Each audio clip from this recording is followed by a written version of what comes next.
Welcome to the Deep Dive. Today we're looking at something pretty new in government tech.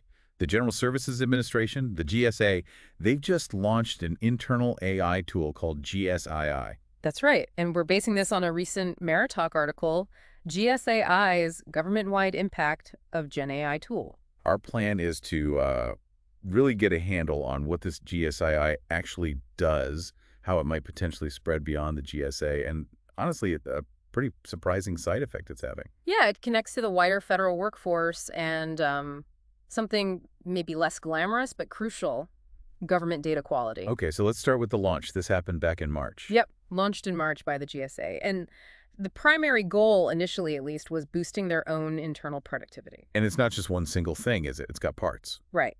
There's a chatbot, which is, what people often think of with AI. There's also an API that's an application programming interface. For connecting it to other systems. Exactly. And maybe the most interesting part, something they call an administration console. Okay, the administration console.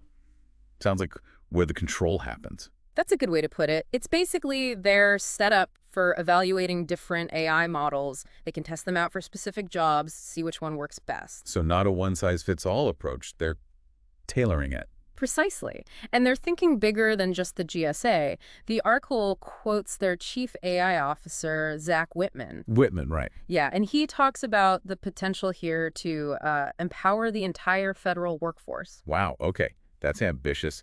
Taking an internal tool and seeing potential government-wide use. It is. And what's really key here, linking to that ambition, is their focus. It's not just about, AI safety, which is important, obviously, but they are very focused on the quality of the AI's performance for specific agency functions. That feels like a really practical, maybe even overlooked angle sometimes. So less about is it safe and more about does it actually work well for this task? Exactly. The article gives a great example.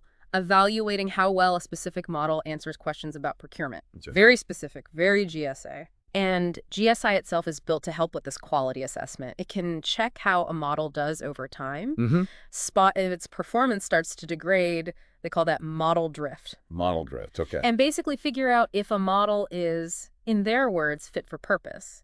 Is it actually suitable for the job you want it to do? Because you really don't want to empower the workforce, as Whitman puts it, with tools just dishing out random advice. Absolutely not. Imagine relying on something that gives you inconsistent or just plain wrong information.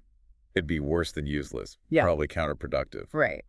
So Whitman really stresses having an open conversation about the quality, the suitability, understanding what the tool can really do, instead of just throwing it out there with a sort of buyer beware attitude and hoping for the best.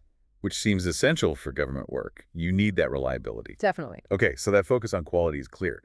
But you mentioned a surprising side effect. This is where it gets really interesting. Yeah, this is the part Whitman calls the Trojan horse effect.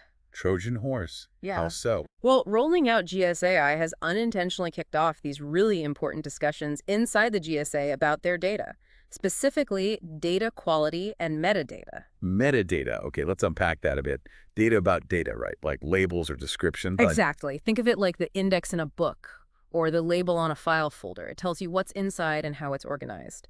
And apparently, trying to get the AI to work with their existing data stores really shone a spotlight on this. I see. So the AI itself sort of revealed the state of their data. Pretty much. Whitman explains it really well. He says when you expose an AI to your data, you find out very quickly how good, or maybe how not so good, that data actually is. So if the data is messy, poorly labeled, inconsistent, the AI struggles. Right. It hits its head against the wall, as he put it. It just can't process it effectively. And that immediately flags the underlying problems with the data itself. So implementing the fancy new AI tool forced them to look at the fundamentals. You got it. And it wasn't just a minor thing. The article says it created real energy and focus, even up to the leadership level, the A-suite Whitman mentions on needing to finally tackle metadata properly. Wow. He called it a really nice little happy accident. Yeah, you can sort of feel the positive surprise there. It wasn't the plan, but it's a hugely beneficial outcome. It's a great example of how sometimes introducing a new technology can have these unforeseen ripple effects, uncovering things that needed attention anyway. Absolutely. So, thinking about the key takeaways here for you, the listener. What should people take from this GSA story? Well, first, there's the GSA's approach itself. Being proactive, but focusing really hard on quality and making sure the AI is genuinely fit for the specific purpose, Yeah. not just adopting tech for tech's sake. Right, the practical application. Second, this whole Trojan horse thing. How AI, almost as a side effect, can become a powerful catalyst for improving your basic data infrastructure. It highlights the importance of that underlying data quality. That's a really interesting dynamic. The advanced tool revealing the need to fix the basics. And third, just the potential for an internal tool, something built for one agency's needs, to maybe have broader applications across a huge organization like the federal government. It shows that internal innovations can sometimes scale up. So, summing it up, GSAi starts as an internal productivity tool, but their focus on quality evaluation is key.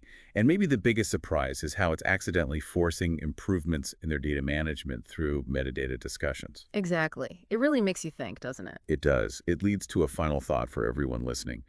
When you introduce new tools or technologies, even for a very specific goal, what hidden aspects of your own work, your organization's processes, or even its data might get revealed? What might that new probing tool uncover, perhaps unexpectedly? It's definitely something worth pondering. A great thought to end on. Thanks for joining us for this deep dive.